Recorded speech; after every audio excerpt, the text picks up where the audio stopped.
The topic for this week is design thinking process for product development. In recent times, there has been a shift in the way large organizations operate, where design is placed much closer to the center of the enterprise. The shift is about application of principles of design to the way people work. This new approach is majorly a response to the increased complexity of modern technology and modern businesses. Thus, design thinking, which has gained an increasing importance and popularity in businesses, will be discussed in detail. Today, we are going to have an interactive session to discuss important concepts of design thinking process for new product development. We have with us Professor Sujit Sen Gupta, who have over 28 years of industry experience in companies like Philips and Panasonic. Welcome, Professor Sen Gupta, to this lecture. Thank you, Dr. Smita. People in business, higher and school education, and the public sector are using design to create change, and design thinking seems to be a buzzword these days. What is design thinking, and could you explain similarities or differences in innovation, design, and design thinking? Dr. Smita, for the last several years, people talk about the buzzword is D school and not B school anymore. And that's because actually, in my opinion, design thinking has evolved for many, many years. And it's only now that it has been formalized into a program. So to start with, I think let me first start with what is design. What is the first thing that you imagine when you say design? You can say it's the design of an apparel, a design of a shoe, maybe a design of a laptop, a design of a smartphone, or maybe a mall. But it applies even to day-to-day problems. And that means we can use it to create new products and new processes or redesign existing processes. For example, you go to a driving school to renew your driving license, and there is already a process existing, and you find that there are difficulties in their processes. Correct. You can use design thinking True. to even refine those processes. So, when you talk about innovation, every product and service is ultimately the result of an innovation at some point in the past. You take it vehicles, you take it electric locomotives or whatever. It is the transformation of labor, capital and material, or information into products and services of greater value which has happened. There are three types of innovation. First is market creating innovation. Market creating innovations are something like smartphones. So what have you done in a smartphone? You have taken a calculator, you have taken the internet, you have taken the desktop, and you have taken the music system, and you put them into one, so it became a smartphone. That's called a market creating innovation. There's something called a market sustaining innovation, which means it transforms complicated and expensive products by making them simple and affordable so that many more people can use it. And the third is the disruptive innovation, which we see today. Yeah. But actually, disruptive innovation, the best example of disruptive innovation is the Ford Model T, which was in the early 20th century, when every American could afford the vehicle. So what is design thinking here? Sir, I have a question here. Yeah. Do you think Uber is an example of disruptive innovation? Absolutely. Uber is also an example of disruptive innovation, and that has disrupted the industry, and it has made the transportation so affordable and cheap to people. Correct. That is one of the biggest advantage of disruptive innovation. Now, what is design thinking? Design thinking is a human-centric approach, I repeat, human-centric approach to focusing innovation on people and designing, which is based on what people need and want, what people like or dislike in regard to production. It can be to packaging, it can be marketing, it can be retailing, support, or all of them. So, when you see, design thinking integrates what people want into a viable business strategy, which has to create a certain customer value, and where all these three circles meet, that becomes a market opportunity. Great. So that is in a nutshell is probably design thinking. So, while innovation is top down, design thinking is customer driven. You start from the customer, and it recognizes that everyone has a story. And to design for them, you need to collect their stories. So it starts from the customer end. We say, are we building things that people need, or are we just building things? That's the Correct. question. Correct. Now, in the last 5 years, let's say from 2006 onwards, there are many companies like Apple, Coca-Cola, IBM, Intuit, Nike, Starbucks, Procter & Gamble, and many more. They have taken the market valuation of these companies, and they call it the design value index. For these companies, their valuation has grown by 211% in the last 10 years. So that has all happened because of design thinking. Now, if you talk to CEOs today, 8 of the 10 CEOs are concerned that existing products and services may not be relevant in 3 to 5 years' time. Correct. True. Okay. And Gartner reports that 89% companies believe that customer experience will be the primary basis for competition in 2018 onwards. Customer True. experience. More than 50% of all acquisitions took place in 2015 to 2016 by the design driven companies like IBM, Capital One, Airbnb, Salesforce, and Cooper. And lastly, there's a hiring frenzy like Accenture, Deloitte, GE, IBM. They are hiring 1,000 designers every day. Where do organizations apply design thinking? Oh, that's a nice question. If you go back to Thomas Edison, born February 11, 1847, and what did he do? He was the inventor of the phonograph. He was the inventor of the kinetophone, and then motion pictures, light bulbs. Of course, it is useless without generation of electricity. Correct. And your electricity in every house. So, actually, Edison's approach was an early example of what is now design thinking. Now, activities that is human-centered design, because what he did, he created the electric bulb and then wrapped an entire industry around it. Okay. He had envisioned how people would want to use what he made and what he engineered towards that insight. And innovation is powered by an understanding through direct observation of what people want and need in their lives and what they like or dislike.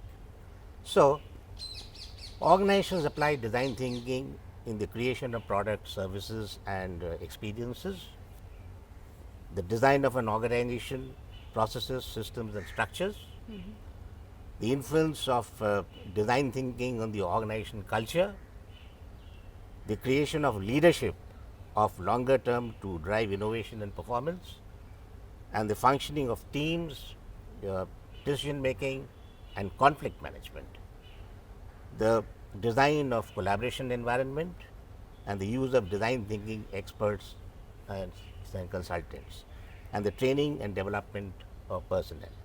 Now, a simple example of design thinking is the Bank of America new savings account.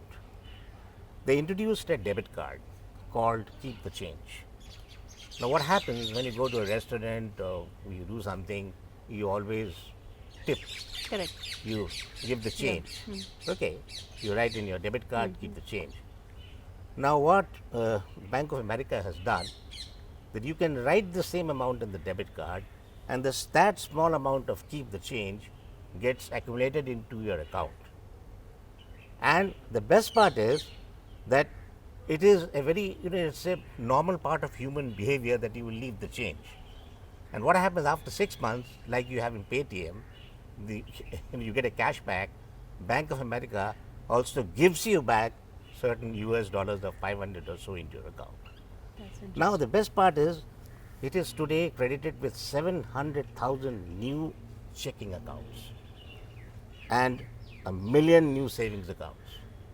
And lastly, the enrollment totals more than 5 million people have got into this account. So this is all design thinking, that how simple an idea can be conceived. I have a question here. You mentioned that you can apply design thinking in every processes we do. yeah. You know, starting from, let's say, hiring to your appraisal process, or be it in supply chain area. So whatever we look into, you can apply design thinking Yes, process. you This is can. what you've Yeah, just yeah. mentioned now. Okay, good. Thank you.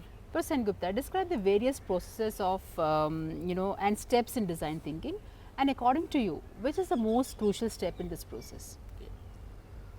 See, design thinking is about empathy, user centricity, and observation. Now, what is empathy? Now, you see, there is a person who's sitting in a rickshaw, and the rickshaw puller is taking him to his destination in the hot sun under 43 degrees centigrade.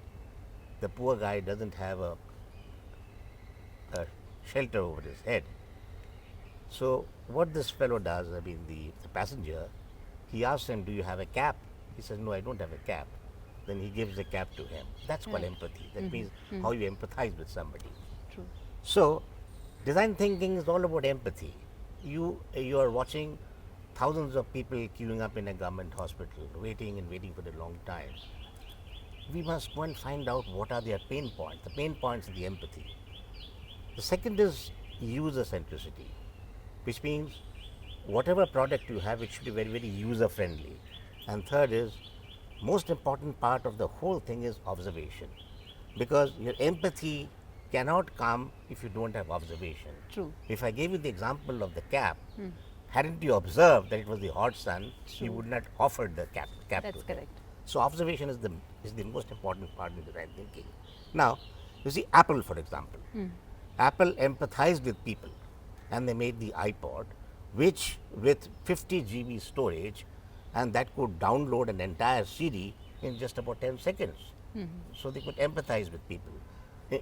In fact, Apple has used design thinking in a very, very deep way. The design thinking approach has got 5 steps. One is starting is empathize, the second is define, third is ideate, fourth is prototype, and fifth is test. Now, what is empathize? Let's say, to give you an example, pick any product, say a mouse, and say the target user is an older adult, an elderly, let's say grandmother. And you observe how, where and how they are using the mouse. You may be seeing that her hand is trembling. Okay. So the hands of quite a few elderly people are trembling. So state the problem and specify in clear terms what's the problem after observing and then empathizing. Then what do? You ideate. Now when you ideate, you have to collaborate. Obviously, you can't have all the ideas. So you get a team of people from various disciplines. It could be an architect, it could be an engineer, it could be an HR person, it could be an operations person. So, and you ideate and take inform, collaborate with them, and think that what can be a solution. They can recommend several solutions. Just pick one of them which you all think is the right one. And then the next step is giving it a form. And giving it a form is what you call a prototyping. Maybe you have decided that you have to build a mouse which can be held with both the hands. Correct. To prevent the trembling. So that is, so what you do, then you pick up all sorts of articles which are available at your disposal. It could be a discarded mouse, it could be some kind of a tennis ball, it can be some cardboard box, it can be anything, some papers, some clips, some post-it tags, some tapes and other things, and give it a form. So then that becomes the first prototype. Prototype, Okay. yeah. So this is called prototyping. So when you have tested it, you see prototypes can be sketches, prototypes can be a rough physical mock-up, it can be stories, it can be even be role playing, and it can also be a concept storyboard. In anything that can help to make the intangible more tangible. So that is what we call as prototyping. Now you can have paper prototypes and many other things. So, and even in sketches, which you can see on the TV screen, that even you can have a sketch prototype. So In design thinking, the most crucial part, as I said earlier, was observe first. Okay. Observe first and design 2nd. There is a in the olden days when we had VCR, okay, and you had the VCR libraries where they would rent out the VCR VCR. tapes to people, and they had one problem which they wanted to address. They found that about 30% of the customers did not return the tapes in the rewound condition, Correct. meaning they had to again, the person would take it, they will pay for it and they will take home and rewound. So it became very painful for those people who were rewinding and giving it back to the customer. So this video library sought for some solutions to the problem, and many people gave a solution that you must have a video rewinder. They had a rewinder, but still it cost money. And somebody said you lay a penalty to them, or somebody said you give incentives to people who rewind. But what can be a solution by keeping all conditions same? So any class that you take, anybody that you ask, and you give them 20 minutes or 30 minutes, they will all give similar types of answers. You impose a penalty, or you write it down clearly, you have rewinders, or you have a drop box where it rewinds itself, but they all cost money. But nobody gave a simple solution, which is, why don't you give the tape in the rewound condition? Because the customer has to rewind the tape at least once. So when the customer takes the tape home, he first rewinds and then plays it, yes, and then when he correct. gives it back, it's already rewound. That's true. Yes. See, this is a very simple solution. That's why they say that in design thinking, the most important aspect is observe first and design second. So, according to you, that is the most crucial step. Yeah, so, I observe. just would Yeah. like to, bring in one video, which it's of IDEO. IDEO is again known for their design thinking, applications and process. So, if we see that video, it's like full of prototypes, and it's a very open hall where everybody is sitting and working in together. Yeah. So, you can see different prototypes in terms of drawings, in terms of small prototypes, as you have mentioned, maybe something on the TV screen. So, I think this is what you were trying to capture in prototyping. Exactly. In fact, the whole idea of design thinking has emerged from IDEO. Yeah, thank you. IDEO, yeah. Professor Sen Gupta, you mentioned design thinking can be employed in design and creation of products, services and experience, the design of organizational processes. I think in question 1 we had this discussion on how to apply this for the process, systems and structures. Could you cite some examples, and also where design thinking has cast a new role for HR? Take the example of the Apollo 13 explosion. The astronauts are stranded in the lunar module. They are struggling. The air filters in the lunar module are failing. The engineers at NASA must find out how to put a square filter into a round hole. Only the materials available with the astronauts within their capsule. So the engineers find a solution through design thinking. So by understanding the needs and the resources of the astronauts, the organization together, they develop some kind of a prototype and then many ideas, and they ultimately find a solution which may not have been pretty, but definitely it was creative and it solved the problem at that point in time. Now, design projects must ultimately pass through 3 spaces. First is, you must have the inspiration to start any kind of a project. The second is ideation. After you inspire, then you ideate. And the third one is implementation. It should be implementable. So, inspiration. Let's take an example of Kaiser Permanente, which is a chain of healthcare services in the United States. So, when something is not perfect, you get into an inspiration mode. That something must be wrong and we should do something about it. So, they had issues with the information between nurses when the shifts changed. They spent a lot of time, trying to tell the other nurse what happened in the previous shift, and many times a lot of errors used to take place. So the problem was, the problem definition was, that patient care wasn't perfect, and nurses had no system at all to catalog the patient information, and it was also incomplete. So what they did, they set a task to themselves, which was to improve the overall quality of both patients and the medical practitioners' experiences, and by teaching design thinking techniques to nurses and doctors and administrators. So Kaiser had hoped to inspire their practitioners to contribute to new ideas. So what they did, they set up a core project team, and the core project team included a strategist. The strategist was a former nurse. Then they had an organizational development specialist. They had a technology expert. They had a union representative. They had a process designer, and they had designers from IDEO, which is in Stanford. So this group worked with the innovation team of the frontline practitioners and each of the 4 hospitals. Now, the team collaborated with the nurses and to identify the number of problems, and the nurses routinely spent the first 45 minutes in each shift trying to exchange the notes to briefing and debriefing. So ultimately, the impact what they had after they found out a solution, the impact was phenomenal. The mean interval between a nurse's arrival and first interaction with the patient had been reduced more than half. Yeah, and adding a huge amount of nursing time across the 4 hospitals.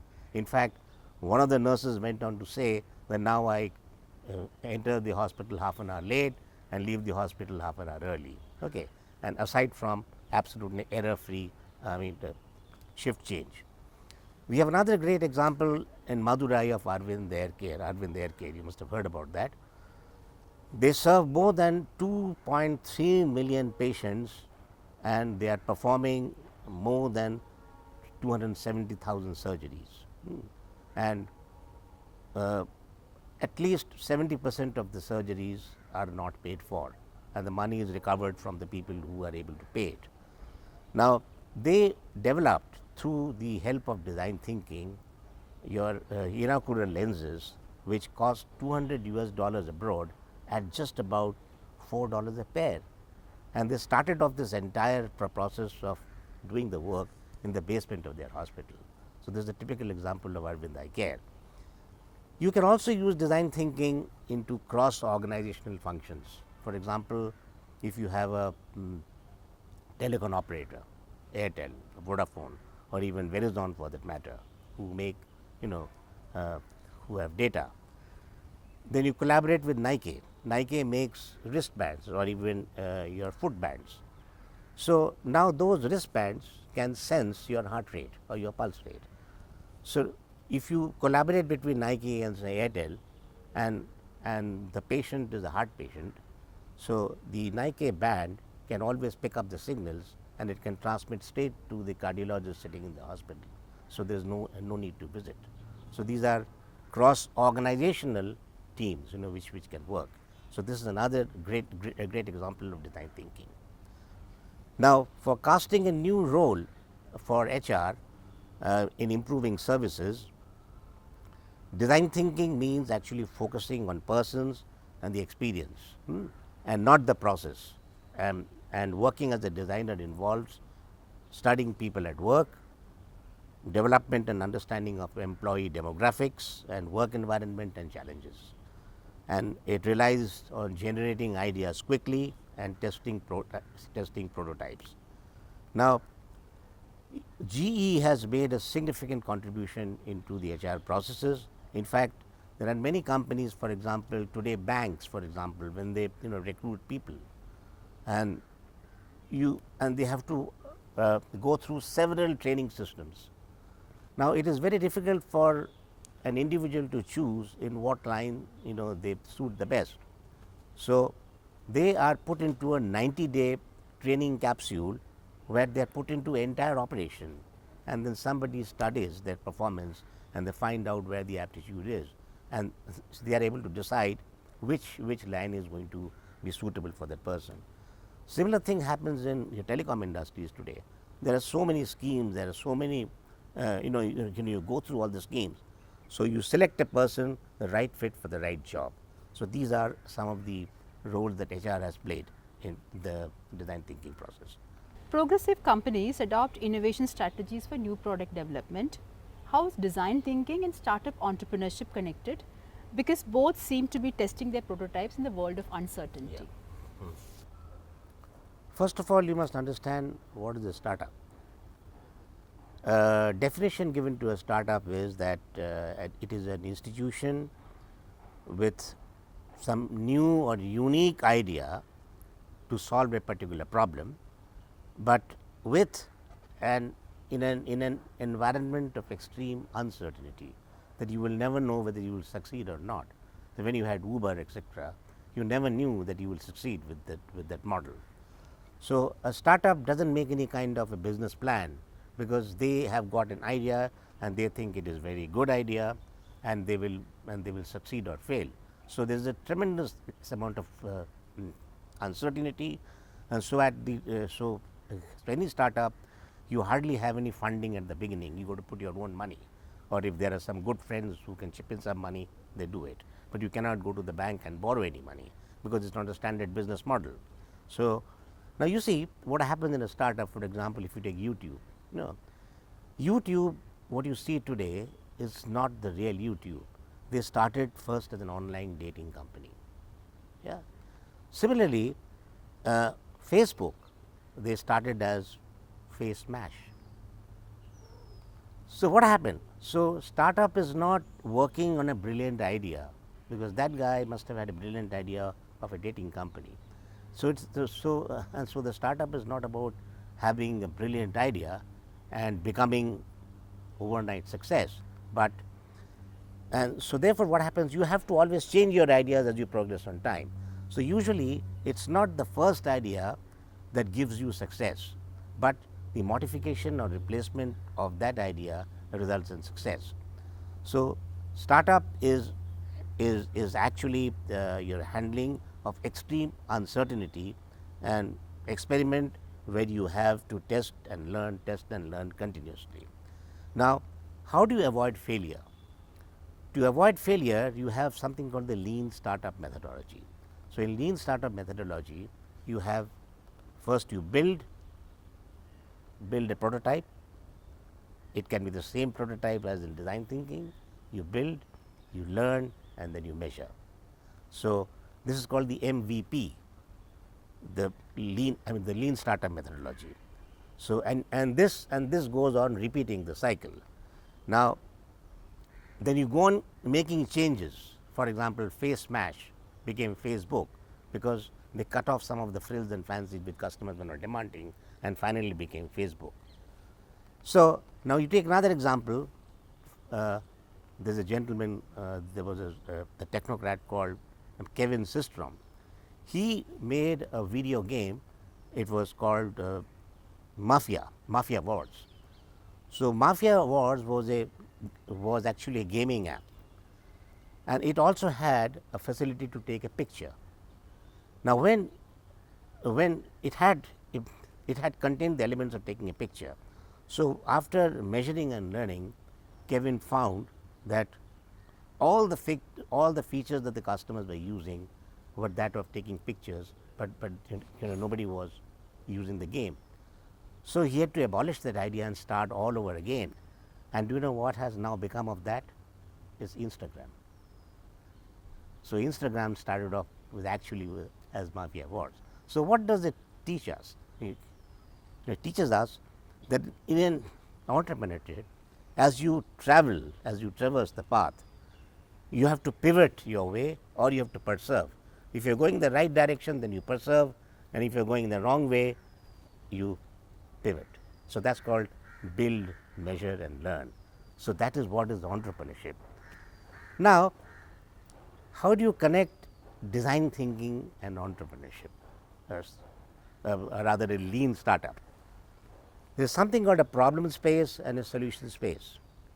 So when you talk about a problem space, it is design thinking, because you have come out with a prototype to solve a particular problem, but you do not know whether that prototype will be the right business model or not, because you haven't used the lean startup methodology there.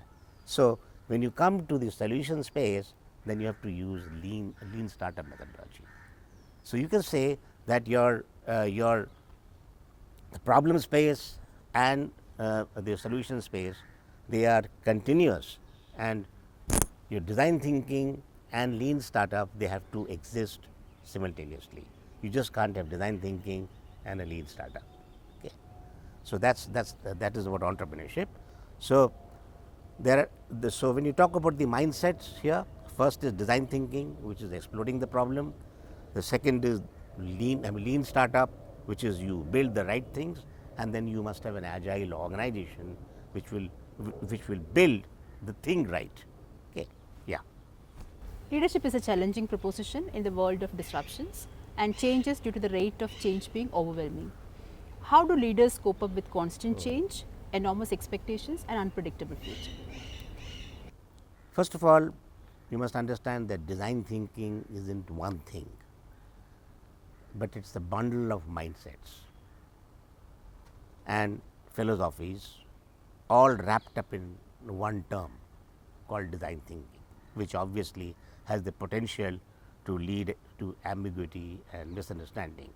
Because if in a team you have people from different disciplines, as an architect or a designer, an engineer, and a business management guy, and then you have a mathematician. So each have their own strengths and weaknesses. So it is very difficult to blend all of them, and it's very tough for a leader to manage an entire team. So how to lead a design-driven organization?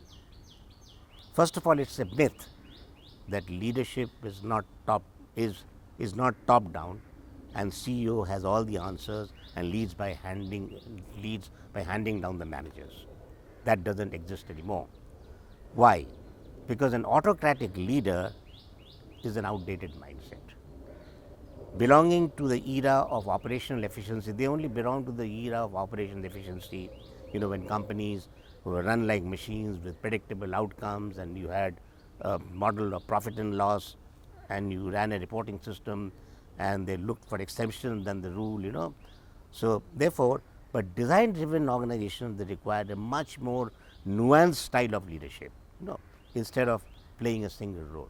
So he has to be much more of an all round development. So what are the requirements of a leader who has to be design driven? First of all, the leader has to be an explorer. By explorer, I mean that the leadership, he is away from the day to day and observes only the big things. Yeah. The exploratory leader asks the most relevant questions that gets the company to go and find the right answer. The second quality he has to have, he is a gardener. So what's a gardener? He is cultivating the organization culture and environment, tolerance and risk-taking abilities, to rituals that that facilitate sharing what you and your team are working on today. And the third quality is he is a player and a coach, which means, so instead of leading, he sits and works alongside the employee, especially when business requires a pivot,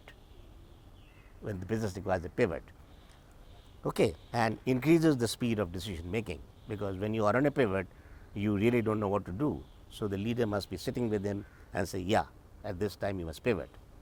And he must be a storyteller. So storyteller is telling good story that is driven by purpose. Okay, they have to articulate it in a way that people at every altitude of the organization can see. Steve Jobs, for example, Steve Jobs told the story of Apple's Macintosh in a way that was so convincing that he made the market. Yeah. So if you take a collage of a leader in a design driven organization, he creates a portrait of the modern entrepreneur. Okay. Second, leaders who can embody these four roles set the culture of a design driven organization almost by default. And thirdly, those who do it well receive dividends, and those who do it poorly will pay for it later. And lastly, that mindset is essential when you're creating and selling something new. Thank you, Professor Sengupta, for all those Yeah. insights. You discussed about the design thinking process, and you also mentioned that the crucial step is observation, and you also cited few examples. Thank you once again. Thank you, Dr. Smita. Thank you.